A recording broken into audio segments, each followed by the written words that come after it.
Hello, welcome to the my channel. Good morning ಎಲ್ಲರಿಗೂ. ಎಲ್ಲರೂ ಹೇಗಿದ್ದೀರಿ? ನೀವೆಲ್ಲ ಚೆನ್ನಾಗಿದ್ದೀರಾ ಅಂತ ಭಾವಿಸ್ತಾ ನಾನು ಕೂಡ ತುಂಬ ಚೆನ್ನಾಗಿದ್ದೀನಿ. ಇವತ್ತು ನಾನು ಬೇಸಿಗೆ ಅಲ್ವಾ, ತುಂಬ ಬಿಸಿಲಿದೆ, ಹಾಗಾಗಿ ನಾನು ಒಂದು ಸ್ವಲ್ಪ ಹಪ್ಪಳ ಮಾಡಿಟ್ಕೊಳ್ಳೋಣ ಅಂತಂದೇಳ್ಬಿಟ್ಟು ಮಾಡ್ತಾಯಿದ್ದೀನಿ. ಅದರಲ್ಲೂ ಕೂಡ ಇದು ಸಬ್ಬಕ್ಕಿ ಹಪ್ಪಳ ಆಗಿರೋದ್ರಿಂದ ತುಂಬ ತಂಪಿರುತ್ತೆ, ಹಾಗಾಗಿ ಇದನ್ನು ನಾನು ಮಾಡ್ತಾಯಿದ್ದೀನಿ. ತುಂಬ ಕಲರ್ಫುಲ್ಲಾಗಿರುತ್ತೆ, ನೋಡೋದಕ್ಕೂ ತುಂಬ ಚೆನ್ನಾಗಿರುತ್ತೆ, ತಿನ್ನೋದಕ್ಕೆ ಇಷ್ಟ ಆಗುತ್ತೆ. ಹಾಗಾಗಿ ಈಗ ನಾನು ಇದನ್ನು ಮಾಡೋದು ಹೇಗೆ ಅಂತ ತೋರಿಸ್ಕೊಡ್ತಾ ಇದ್ದೀನಿ ಕಲರ್ಫುಲ್ಲಾಗಿ. ನೋಡೋಣ ಬನ್ನಿ. ನಾನು ಇಲ್ಲಿ ನ್ಯಾಚುರಲ್ ಆಗಿರೋಂಥ ವೆಜಿಟಬಲ್ ಕಲರ್ಸನ್ನು ಉಪಯೋಗಿಸ್ಕೊಂಡು ನಾನು ಇಲ್ಲಿ ಹಪ್ಪಳನ ಮಾಡಿದ್ದೀನಿ.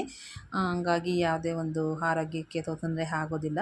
ಯಾವಾಗಾದರೂ ನಾವು ಏನೂ ನೆಂಚ್ಕೊಳ್ಳೋಕ್ಕಿರಲ್ಲ ಅಂತ ಟೈಮಲ್ಲಿ ಈ ಥರ ಮಾಡಿಟ್ಕೊಂಡಾಗ ಈ ಥರ ಹಪ್ಪಳನ ಮಾಡ್ಕೊಬೋದು. ಬೇಸಿಗೆಗೆ ಈ ಥರ ಹಪ್ಪಳ ತಿಂದರೆ ಏನೂ ಪ್ರಾಬ್ಲಮ್ ಆಗೋಲ್ಲ, ಯಾಕಂದರೆ ಸಬ್ಬಕ್ಕಿ ತುಂಬ ತಂಪು ಇರುತ್ತಲ್ವ. ಹಾಗಾಗಿ ನಾವು ಉದ್ದಿನಬೇಳೆ, ಅಕ್ಕಿ ಹಪ್ಪಳ ಎಲ್ಲ ತಿನ್ನೋದಕ್ಕಿಂತ ಈ ಥರ ಹಪ್ಪಳನ ಉಪಯೋಗಿಸ್ಕೊಳ್ಳಿ. ಯಾವ್ಯಾವ ಕಾಲದಲ್ಲಿ ಯಾವ ಥರದ್ದು ತಿನ್ನಬೇಕು ಅದೇ ಥರದ್ದು ತಿಂದ್ರೇ ನಮ್ಮ ಆರೋಗ್ಯ ಚೆನ್ನಾಗಿರೋದು.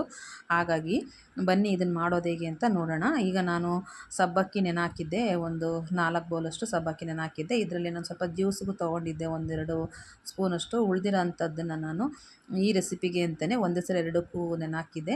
ಇದನ್ನು ಒಂದು 3 ಟೈಮ್ಸ್ನ ಚೆನ್ನಾಗಿ ತೊಳ್ಕೊಬೇಕು. ತೊಳ್ಕೊಂಡು ಇದು ನೀರೆಲ್ಲನ ಇದು ಪೌಡ್ರ್ ಥರ ಬರ್ತಾ ಇರುತ್ತೆ ತೊಳೆದಂಗೆಲ್ಲ, ಅದೆಲ್ಲ ಹೋಗಬೇಕು ಮೇಲ್ಗಡೆ. ಅದನ್ನೆಲ್ಲ ಕ್ಲೀನಾಗಿ ತೊಳೆದ್ರೆ ಈ ಸಬ್ಬಕ್ಕಿ ಶೇಪು ಚೆನ್ನಾಗಿ ಸಿಗುತ್ತೆ ನಮಗೆ. ಇಲ್ಲ ಅಂದರೆ ಎಲ್ಲ ತುಂಬ ಗಂಜಿಯಾಗಿ ಮಾಮೂಲಿ ಹಪ್ಪಳ ಥರ ಆಗೋಗ್ಬಿಡುತ್ತೆ. ಈ ಥರ ಗುಳಿಗೆ ಥರ ಹಪ್ಪಳ ಕಾಣೋದಿಲ್ಲ. ಹಾಗಾಗಿ ಇದನ್ನು ಒಂದು 3 ಸತಿ ತೊಳೆದ್ಬಿಟ್ಟು ಇದನ್ನು ನೆನೆಹಾಕಬೇಕು. ಒಂದು 2 ಅವರ್ ನೆನೆದ್ರೆ ಸಾಕು, ಇದು ನೆಂದ್ಬಿಡುತ್ತೆ. ಇದಕ್ಕೆ ಜಾಸ್ತಿ ನೀರನ್ನು ಹಾಕೊಳಕ್ಕೆ ಹೋಗಬಾರ್ದು. ಸಬ್ಬಕ್ಕಿ ಎಷ್ಟಿದೆಯೋ ಅಷ್ಟು ಮಾತ್ರ ಸಬ್ಬಕ್ಕಿ ಮುಳುಗೋಷ್ಟು ನೀರನ್ನು ಹಾಕ್ಕೊಂಡ್ರೆ ಸಾಕು. ಇಲ್ಲ ಅಂದರೆ ಗಂಜಿ ಬಿಟ್ಕೊಂಡ್ಬಿಟ್ರೆ ಹಪ್ಪಳ ಶೇಪ್ ಚೆನ್ನಾಗಿ ಬರೋದಿಲ್ಲ. ಹಾಗಾಗಿ ಈಗ ನೆನೆಹಾಕಿದ್ದೀನಿ ನಾನು. ಸಬ್ಬಕ್ಕಿ ಎಷ್ಟಿದೆ ಅಷ್ಟು ನೀರನ್ನು ಹಾಕಿ ಒಂದು 2 ಅವರ್ ನೆನೆಸಿಟ್ಟಿದ್ದೀನಿ. 2 ಅವರ್ ಆದಮೇಲೆ ಈಗ ಚೆನ್ನಾಗಿ ನೆಂದಿದೆ ಇದು. ಈ ಸಬ್ಬಕ್ಕಿನ ಕೈಯಲ್ಲಿ ತೆಗೆದು ಈ ಥರ ಸ್ಮ್ಯಾಶ್ ಮಾಡಿದಾಗ ಸ್ಮ್ಯಾಶ್ ಆಗಬೇಕು, ಆವಾಗ ನೆಂದಿದೆ ಅಂತ. ಹೀಗೆಲ್ಲ ಚೆನ್ನಾಗಿ ನೆಂದಿರೋದ್ರಿಂದ ಇದನ್ನು ಉಪಯೋಗಿಸ್ಕೋಬೋದು ಈಗ ಅಡುಗೆ ಮಾಡೋದಕ್ಕೆ. ಈಗ ನೆಂದಿದೆ. ಇದನ್ನು ನಾನು ಸಬ್ಬಕ್ಕಿನ ಒಂದು 4 ಭಾಗಗಳಾಗಿ ಮಾಡ್ಕೊತಾ ಇದ್ದೀನಿ. ಯಾಕಂದರೆ ನಾನಿಲ್ಲಿ ಹಪ್ಪಳ ನಾನು ಕಲರ್ಫುಲ್ಲಾಗಿ ಮಾಡೋಣ, ಮಕ್ಕಳು ಇಷ್ಟಪಡ್ತಾರೆ ಅಂತಂದೇಳ್ಬಿಟ್ಟು ಮಾಡಿದ್ದೀನಿ. ಇಲ್ಲಿ ನಾನು ಬಳಸ್ತಾ ಇರೋಂಥ ಫುಡ್ ಕಲ್ಲರು ಯಾವುದೇ ಒಂದು ಕೆಮಿಕಲ್ಸ್ ಹಾಕಿರೋಂಥ ಫುಡ್ ಕಲರ್ ಅಲ್ಲ, ನ್ಯಾಚುರಲ್ ವೆಜಿಟಬಲ್ಸ್ ಕಲ್ಲರು. ಈ ಥರ ಕಲ್ಲರು ನಿಮಗೆ ಶಾಪುಗಳಲ್ಲಿ ಅಥವಾ ಮಾಲ್ಗಳಲ್ಲಿ ಕೇಳಿದ್ರೆ ಸಿಗುತ್ತೆ, ನ್ಯಾಚುರಲ್ ಕಲರು. ಆ ಕಲರ್ನ ನಾನು ಉಪಯೋಗಿಸ್ತಾ ಇದ್ದೀನಿ. ಮೊದಲೆಲ್ಲ ಸಿಗ್ತಾ ಇರಲಿಲ್ಲ ಈ ಥರ ಕಲರು, ಈಗ ಸಿಗ್ತಾ ಇದೆ ಮಾಲ್ಗಳಲ್ಲೆಲ್ಲ. ಫುಡ್ ಕಲ್ಲರು ಅಂದರೆ ವೆಜಿಟಬಲ್ಸ್ ಕಲರ್ ಅಂತಂದರೆ ಸಿಗುತ್ತೆ. ನಾನು ಕೂಡ ಅದನ್ನು ತರಿಸಿದ್ದೆ, ಅದನ್ನೇ ಉಪಯೋಗಿಸ್ತಾ ಇದ್ದೀನಿ. ಈಗ ನಾನು ಒಂದು 4 ಕಲ್ಲರಲ್ಲಿ ಮಾಡೋದ್ರಿಂದ 4 ಬೌಲ್ಗೆ ಇದನ್ನು ಸ್ವಲ್ಪ ಹಾಕೋತಾ ಇದ್ದೀನಿ. ಒಂದು ಯೆಲ್ಲೋ ಕಲರು, ಒಂದು ಗ್ರೀನು, ಒಂದು ರೆಡ್ಡು, ಒಂದು ಆರೆಂಜ್ ಕಲರು ಮಾಡ್ತಾಯಿದ್ದೀನಿ. ಹಾಗಾಗಿ ನಾನು 4 ಭಾಗ ಮಾಡ್ಕೊಂಡಿದ್ದೀನಿ. ಮಾಡಿಕೊಂಡು ಈಗ ನಾನು ಕಲರನ್ನು ಸೇರಿಸ್ಕೊಂಡು ಮಿಕ್ಸ್ ಮಾಡ್ಕೊತಾ ಇದ್ದೀನಿ. ಇದೇ ಥರ ಪೌಡರ್ ಇದು ನಾನು ತಂದಿರೋದು, ಲಿಕ್ವಿಡ್ ಎಲ್ಲ. ಪೌಡರನ್ನು ಹಾಕ್ಕೊಂಡು ಇದಕ್ಕೆ ನೀರೆಲ್ಲ ಸೇರ್ಸೋಕ್ಕೆ ಹೋಗಬೇಡಿ. ನೀರು ಸೇರಿಸಿದ್ರೆ ಚೆನ್ನಾಗಾಗೋದಿಲ್ಲ. ಹಾಗೆ ಸುಮ್ಮನೆ ಕೈಯಲ್ಲೇ ಮಿಕ್ಸ್ ಮಾಡಿಕೊಂಡ್ರೆ ಚೆನ್ನಾಗೆ ಮಿಕ್ಸ್ ಆಗುತ್ತೆ, ಬ್ಲೆಂಡ್ ಆಗುತ್ತೆ ಎಲ್ಲದಕ್ಕೂ. ಈಗ ಹಾಕ್ಬಿಟ್ಟು ನಾನು ಇದನ್ನೆಲ್ಲ ಮಿಕ್ಸ್ ಮಾಡ್ಕೊತಾ ಇದ್ದೀನಿ ಸ್ಪೂನಲ್ಲಿ. ಈ ಥರ ನೋಡಿ ಮಿಕ್ಸ್ ಮಾಡಿಕೊಂಡ್ರೆ ಇದು ಸಬ್ಬಕ್ಕಿ ನೆಂದಿದೆಯಲ್ಲ, ಹಾಗಾಗಿ ಕಲರ್ ಚೆನ್ನಾಗಿ ಹಿಡಿಯುತ್ತೆ. ಈ ಥರ ಎಲ್ಲ ಮಿಕ್ಸ್ ಮಾಡಿಕೊಂಡ್ರೆ ಸಾಕು, ನೀರೆಲ್ಲ ಸೇರ್ಸೋಕ್ಕೆ ಹೋಗಬೇಡಿ. ಇದೇ ಥರ ಅದಕ್ಕೆ ಡೈರೆಕ್ಟಾಗಿ ಹಾಕಿ ಮಿಕ್ಸ್ ಮಾಡಿಕೊಂಡ್ರೆ ಸಾಕು. ಇವಾಗೆಲ್ಲ ಕಲ್ಲರನ್ನು ಈಗ ಮಿಕ್ಸ್ ಮಾಡ್ಕೊತಾ ಇದ್ದೀನಿ. ಎಲ್ಲದಕ್ಕೂ ಹಾಕಿದ್ದೀನಲ್ಲ ಕಲ್ಲರು, ಅದನ್ನೆಲ್ಲ ಮಿಕ್ಸ್ ಮಾಡಿ ರೆಡಿ ಮಾಡಿ ಇಟ್ಕೊಂಡಿದ್ದೀನಿ. ನೋಡಿ ಈಗ ಎಷ್ಟು ಚೆನ್ನಾಗಿ ಕಲರ್ಫುಲ್ಲಾಗಿ ಕಾಣಿಸ್ತಾ ಇದೆ ಅಂತ.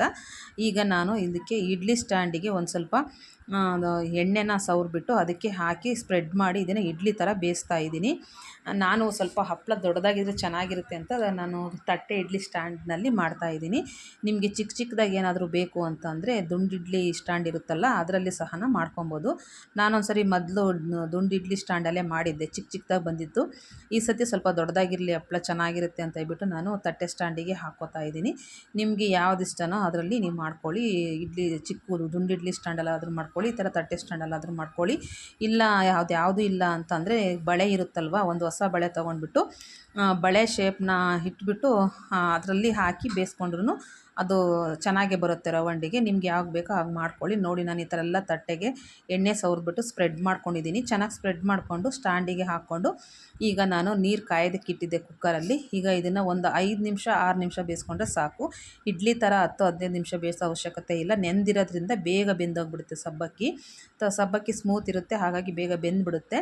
ಈಗ ನೋಡಿ ಒಂದು 5 ನಿಮಿಷ ಆಯಿತು, ಚೆನ್ನಾಗಿ ಬೆಂದಿದೆ. ನಾನೀಗ ಇದನ್ನು ತೆಗೆದು ಸ್ವಲ್ಪ ತಣ್ಣಗಾಗೋದಕ್ಕೆ ಬಿಟ್ಟಿದ್ದೀನಿ. ಈಗೆಲ್ಲ ಸ್ವಲ್ಪ ತಣ್ಣಗಾದ್ಮೇಲೆ ತೆಗಿಬೇಕು. ಬಿಸಿ ಬಿಸಿಲೇ ತೆಗೆದ್ರೆ ಇದರ ಎಲ್ಲ ಶೇಪ್ ಬರೋದಿಲ್ಲ. ಹಾಗಾಗಿ ಸ್ವಲ್ಪ ತಣ್ಣಗಾದ ನಂತರ ಸ್ಪೂನಲ್ಲಿ ಒಂದು ಸೈಡ್ ಎತ್ತಿಬಿಟ್ಟು ಕೈಯಿಂದ ನಿಧಾನಕ್ಕೆ ತೆಗೆದ್ರೆ ಹಪ್ಪಳ ಬರುತ್ತೆ ನೋಡಿ. ತೆಗೆದ್ಬಿಟ್ಟು ಒಂದು ಕವರನ್ನು ಹಾಸ್ಬಿಟ್ಟು ಕವರ್ ಮೇಲೆ ಹಾಕಿದ್ದೀನಿ. ಇದನ್ನು ನೆರಳಲ್ಲೇ ಒಳಸ್ಕೋಬೋದು, ಬೇಗ ಒಣಗೋಗ್ಬಿಡುತ್ತೆ. ಬಿಸಿಲಿಗೆ ಹಾಕೋಂಥ ಅವಶ್ಯಕತೆ ಇಲ್ಲ. ಇದು ತುಂಬ ಬಿಸಿಲಿರೋದ್ರಿಂದ ಬಿಸಿಲಿಗೆ ಹಾಕಿದ್ರೆ ಏನಾಗುತ್ತೆ ಅಂದರೆ ಎಲ್ಲ ಹಪ್ಪಳ ಒಡೆದಂಗೆ ಆಗಿಬಿಡ್ತದೆ. ಹಾಗಾಗಿ ನೀವು ಹಂಗೂ ಬಿಸಿಲಿಗೆ ಹಾಕ್ಬೇಕಂದ್ರೆ ಒಂದು 2 ಅವರ್ 4 ಅವರು ನೆರಳಲ್ಲೇ ಒಣಗಿಸ್ಕೊಂಡು ಆಮೇಲೆ ಬಿಸಿಲಿಗೆ ಹಾಕ್ಕೊಳ್ಳಿ. ನಾನು ಎಲ್ಲ ನೆರಳಲ್ಲೇ ಒಣಗಿಸಿದ್ದೀನಿ. ಒಂದು ದಿನ ಒಣಗಿಸ್ದೆ ಎಲ್ಲ ಒಣಗೋಗ್ಬಿಡ್ತು. ಯಾಕಂದರೆ ತುಂಬ ಬಿಸಿಲಿರೋದ್ರಿಂದ ಒಳಗಡೆನೇ ಒಣಗಿಬಿಡುತ್ತೆ, ಬಿಸಿಲಿಗೆ ಹಾಕೋ ಅವಶ್ಯಕತೆ ಇಲ್ಲ. ನೋಡಿ ಎಲ್ಲ ಈ ಥರ ಪೇಪರ್ ಮೇಲೆ ಹಾಕಿ ನಾನು ಫ್ಯಾನಲ್ಲಿ ಅಡಿ ಇದನ್ನು ಇಟ್ಟಿದ್ದೆ. ಒಂದು ದಿವಸಕ್ಕೆ ಎಲ್ಲ ಒಣಗೋಗ್ಬಿಡುತ್ತೆ ಇದು. ಈಗ ಒಣಗಿಸ್ಕೊಂಡು ನೆಕ್ಸ್ಟ್ ಡೇ ಇದನ್ನು ಉಪಯೋಗಿಸ್ಕೊಬೋದು. ಸ್ಟೋರ್ ಮಾಡಿ ವರ್ಷಾನುಗಟ್ಲೆ ಇಟ್ಕೊಬೋದು. ಚೆನ್ನಾಗಿ ಒಣಗಿಸ್ಬಿಟ್ರೆ ನೀವು ವರ್ಷಾನುಗಟ್ಲೆ ಇಟ್ಕೊಂಡ್ರು ಕೆಡೋದಿಲ್ಲ, ಅಷ್ಟು ಚೆನ್ನಾಗಿರುತ್ತೆ ನೋಡಿ. ತುಂಬ ಕಲರ್ಫುಲ್ಲಾಗಿ ಒಳ್ಳೆ ಅದು ಹರಳು ಥರ ಕಾಣಿಸ್ತಾ ಇದೆ, ಕಲರಾಗಿ. ಇದು ಕೊನೆಯದಾಗಿ ಮಿಕ್ಕಿದ್ದೆಲ್ಲನೂ ಸೇರಿಸಿ ಒಂದೇ ಹಪ್ಪಳ ಮಾಡಿದ್ದೆ, ಹಾಗಾಗಿ ಕಲರ್ ಕಾಣ್ತಾ ಇದೆ. ಇದೆಲ್ಲ ಕಲರು ಸ್ವಲ್ಪ ಮಿಕ್ಕಿತ್ತು, ಅದನ್ನು ಒಂದೇ ಹಾಕ್ಬಿಟ್ಟು ಮಾಡಿದ್ದೀನಿ ನೋಡಿ. ನೆಕ್ಸ್ಟ್ ಡೇ ಇದೆಲ್ಲ ಚೆನ್ನಾಗಿ ಒಣಗಿರೋದನ್ನ ಈಗ ನಾನು ಹಪ್ಪಳ ಹಾಕಿ ಕರಿತಾ ಇದ್ದೀನಿ.